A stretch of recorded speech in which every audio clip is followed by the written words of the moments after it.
Ladies and gentlemen, welcome to my live stream. Currently streaming on YouTube and YouTube only because I am here with another deck list, and this time it's going to be the game's going to be called Weiss Schwarz, and this is a deck profile for it. So my name's Johnny, I'm 31 years old. You guys have heard the whole spiel before. Welcome to my stream. So here I am. Yay, what's going on, guys? I'm gonna turn the monitor on. So the music that you guys are listening to right now is on Spotify. I'm using the Twitch library right now. That's really all I have to say about that. And we're gonna go over a deck list today. Nova. It's our new dog, so yeah, she's pretty cool. Kind of a pain sometimes. But yeah, so I'm coming at you guys today because I finally got into another meta deck with Weiss Schwarz. If you guys don't know what Weiss Schwarz is, it's a TCG by Bushiroad. I'm gonna turn this a little bit. And they do the same. Another game they do is a Card Fight Vanguard, and I'm actually a big fan of that game as well.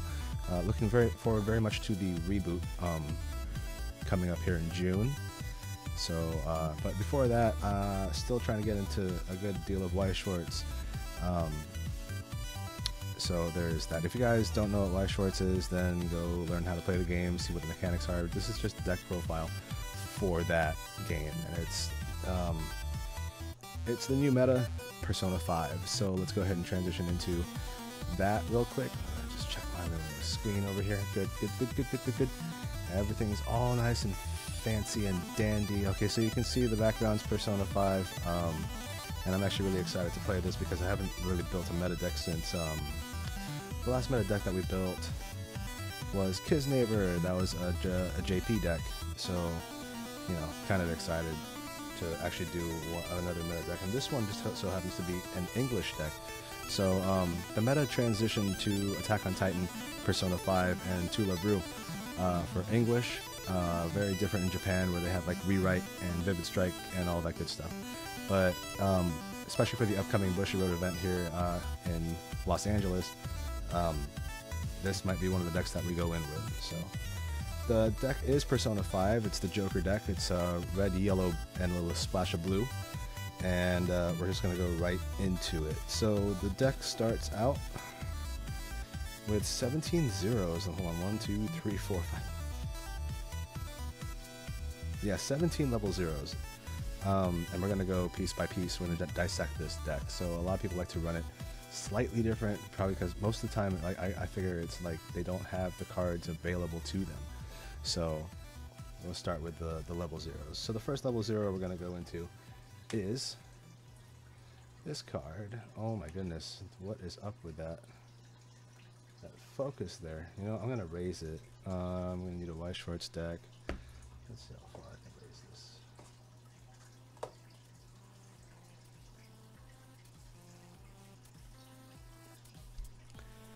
Let's get that focus real quick.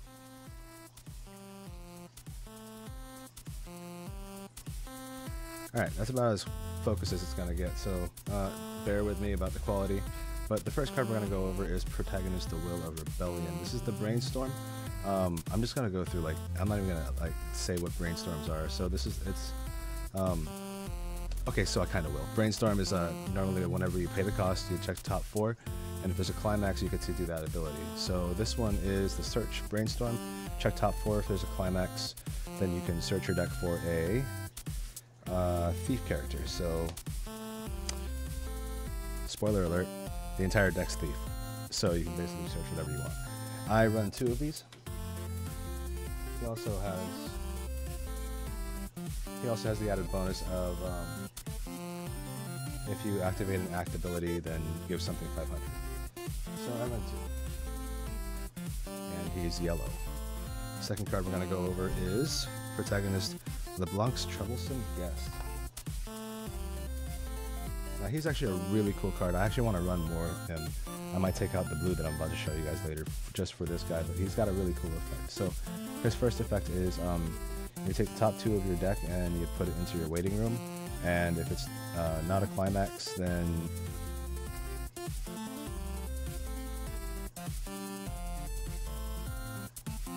oh, right, okay. So if you reveal 2 thief characters, then they go into the waiting room, then it gains plus 1,000 for each. So it becomes a 4K beater, potentially. But they have to be thief characters. The second ability is where it really starts getting useful. His second ability is you take 2 thief characters from your waiting room, put them back into your deck, and it gains a crit. So it's going to be dealing 2 damage instead of 1. I really like him. I want to run him at 3 or 4 even, but right now I'm running him at 2. So. Yeah, there's 2 of him. So there's that. Next card I'm going to go over is Ruiji. It's a deal. Now he's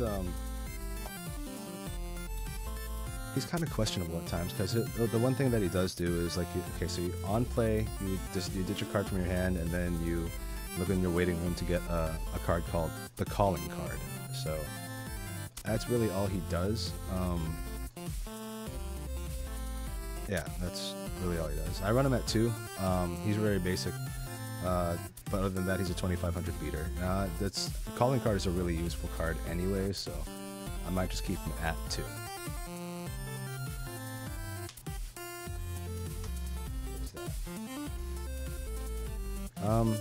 I think from here on out, I'm just going to leave the deck box out.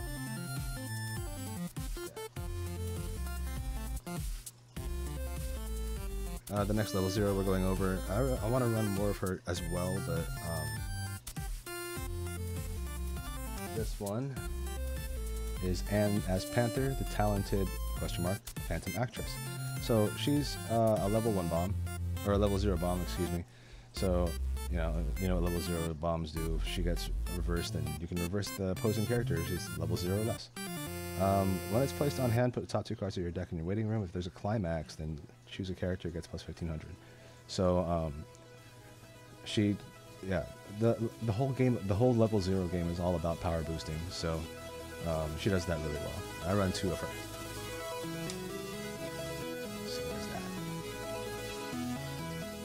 Next card we're going to go over is a 4 of, and this is a pretty big staple. This is your runner, Morgana as Mona, the Phantom Guide. I run 4. If you guys don't know what runners do by now in this stage of the game, then you're in the wrong game. Anyways, yeah. So on your opponent's beginning of your opponent's attack phase, you can just run it. It's a free runner, so he's really nifty for certain plays, certain defensive plays at level 0.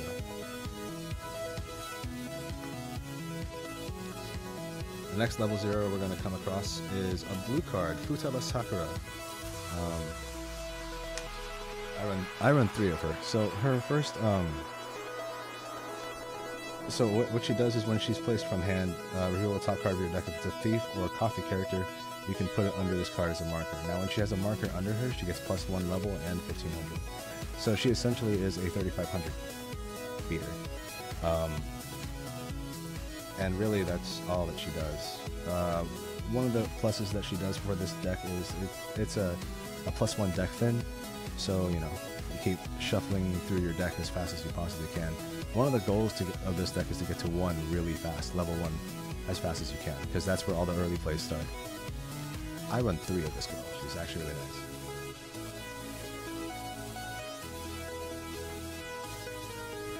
And the last level 0 that I want to talk about is from the trial deck.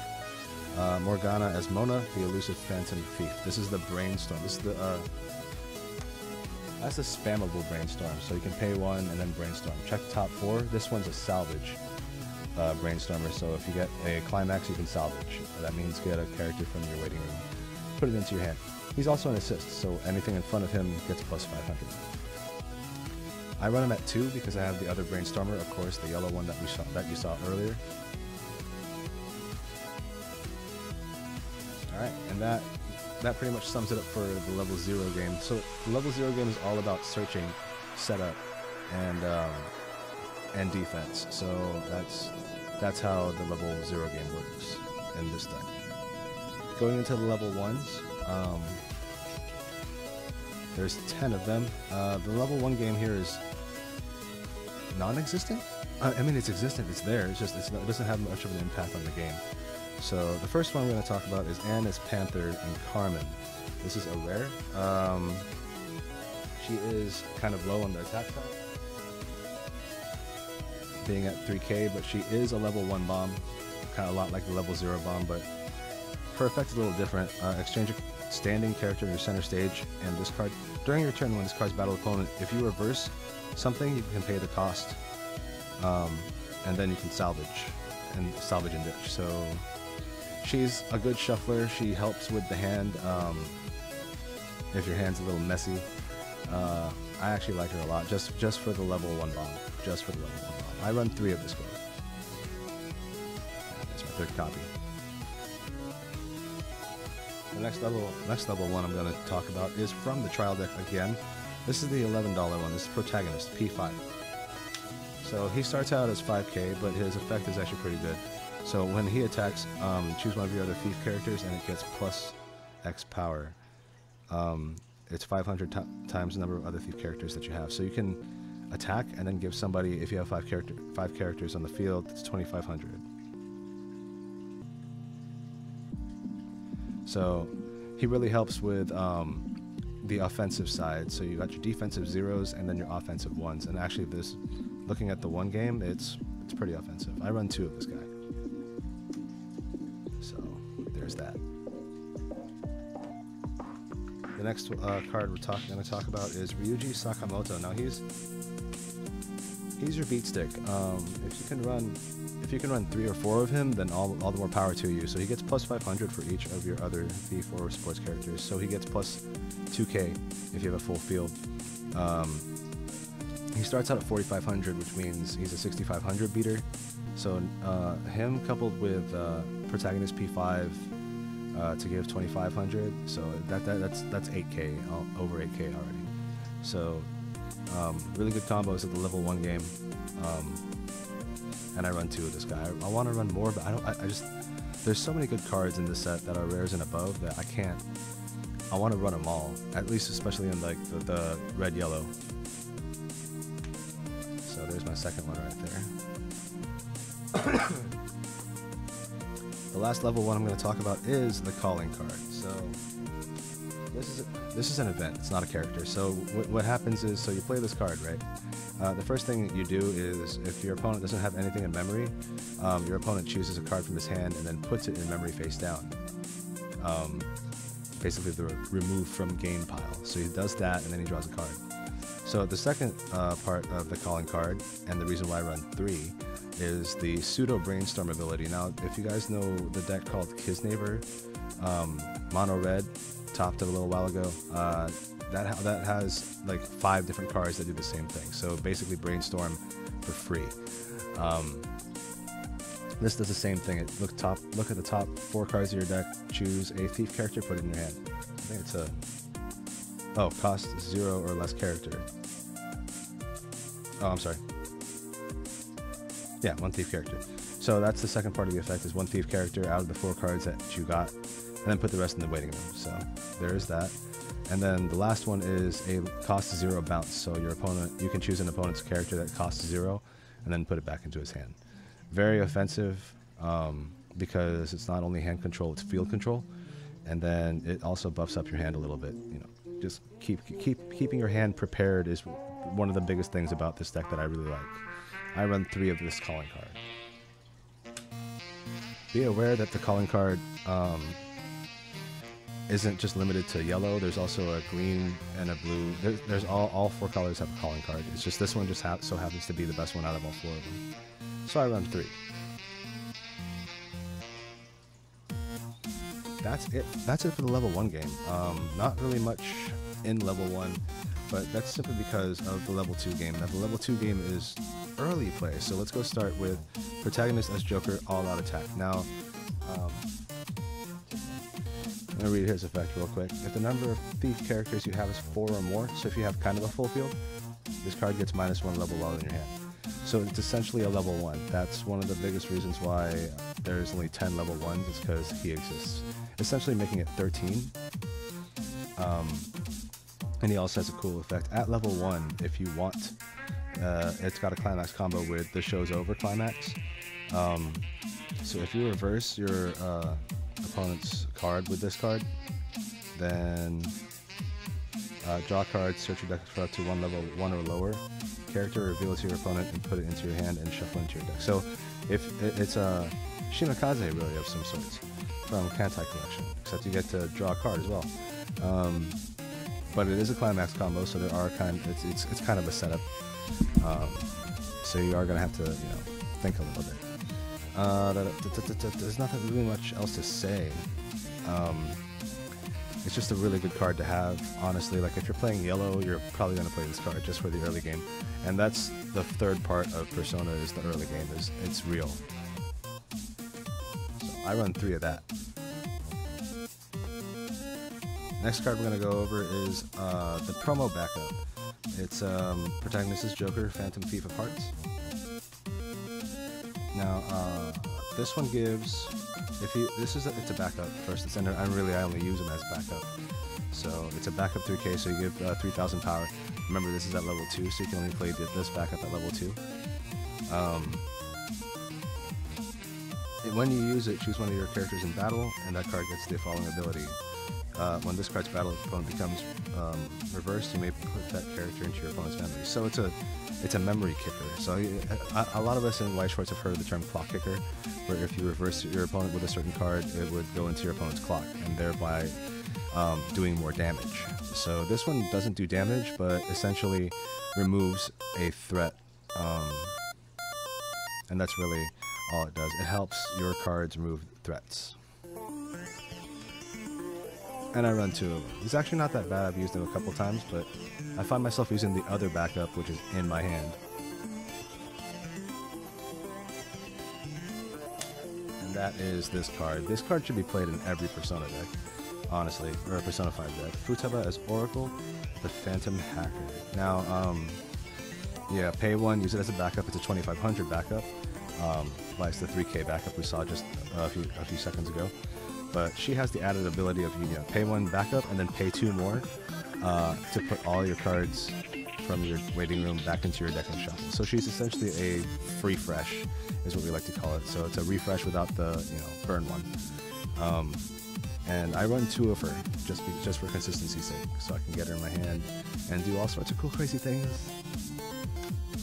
So there is that. That sums it up for the level 2 game. Before we go into level 3s, I'm going to go over climaxes. So there are 2 climaxes that I run, and this one's the bounce climax, the show's over. And I also run, oh my god, you're so awesome! It's the and climax, and she works with the level 3 and. So I only run 2 of those. I got a salvage, and then I got a crit bounce. So those are the only 2 that I run. Obviously 4 of each. Okay, so last but not least, we're going to get into the grade 3s.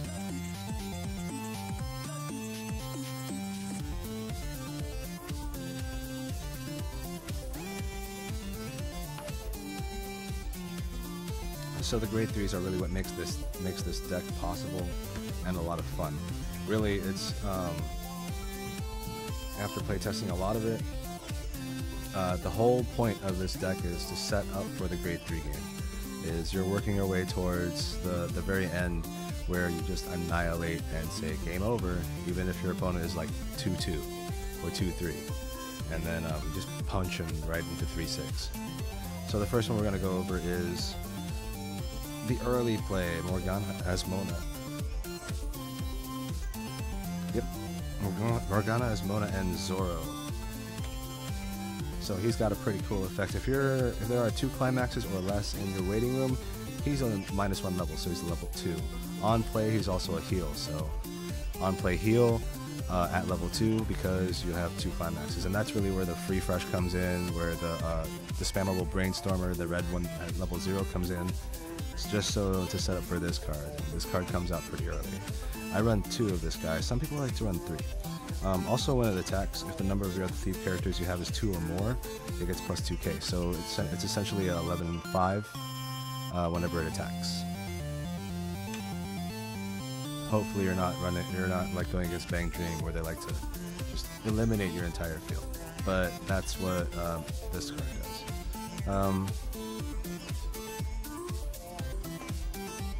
So I run 2 of that early play. The next card we're going to go into is Anna's Panther, All Out Attack. And she's actually really nice. I haven't really gotten the chance to use her. So on play it gets plus 2k immediately, and then you draw a card, which is pretty cool. So if you reverse, so the climax combo is with, you know, oh my god, you are so awesome, I told you the and card. But if you reverse, if you attack and then your opponent dies, like gets reversed, choose up to 1 thief character in your waiting room, put it in your stock, and then deal 1 damage. So it helps. I've noticed with Persona 5 that upkeep with stock is a big thing. You really want to be conservative with your stock, and if you notice, a lot of these cards don't really cost anything, but that doesn't stop you from like brainstorms and stuff like that. So so she's a quick burn, and that will lead us right into the next grade 3, which is protagonist as Joker and Arsene. Now, okay, I know I'm showing you a $220 card, but whatever. Anyways,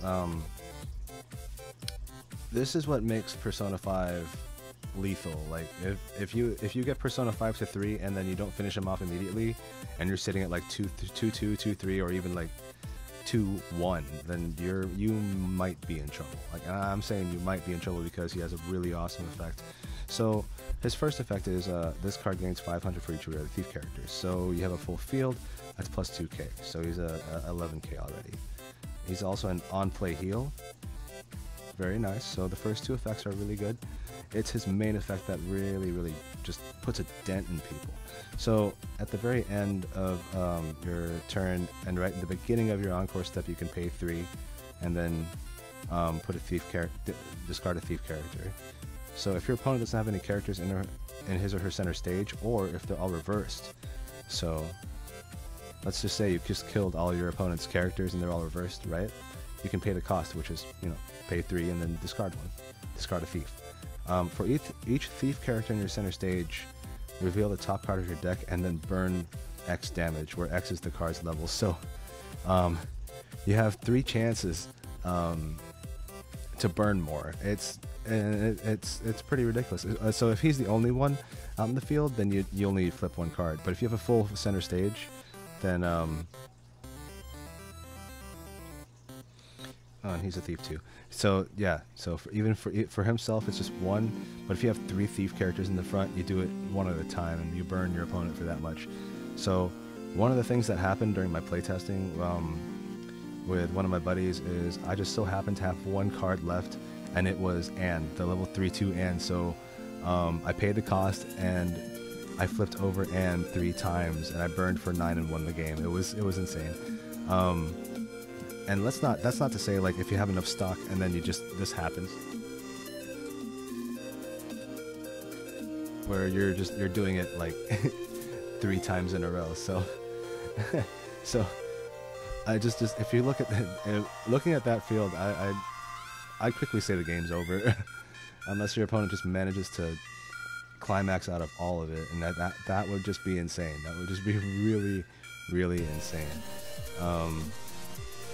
So at the minimum, let's see. So attack, right? If he climaxes all 3 of that, that's 3 climaxes out. And then if you had enough stock, say you had like 9 stock at the end, for some strange reason that you could build up to 4, 6 plus 9. Say you had like 15 into stock.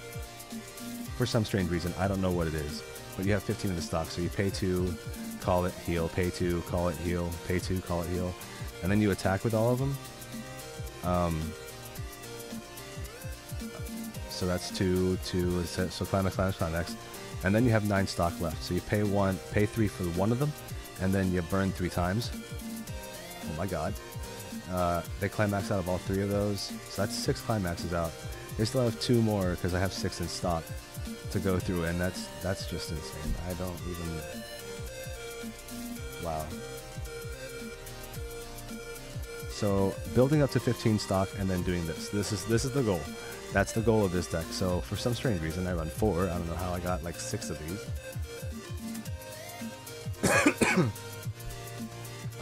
We bought 5 boxes and then we pulled 6 of these $40 and then $220. So there is that. That's my Persona 5 deck. Leave a comment down below. See things like I can change. Like the one big change that I made was taking out the Morgana card. She was actually really fun to play with, but I think she's more fun than she is actually useful. So I took that out. I switched out the blue Futaba from one certain 0 to the other 0.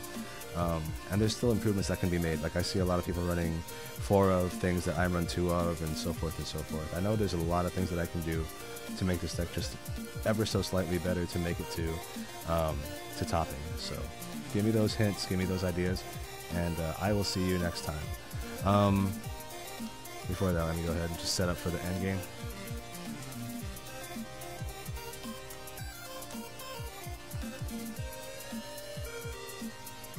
Also, the end of this deck.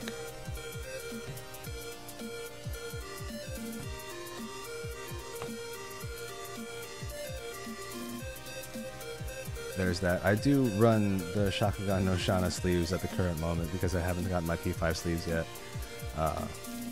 And then I'm using a Dark Magician playmat to play it with. So I do have the P5 mat, just choose not to use it. I'd rather let the wife use it. I do have another deck, but I'm probably going to profile that later. So anyways, that's my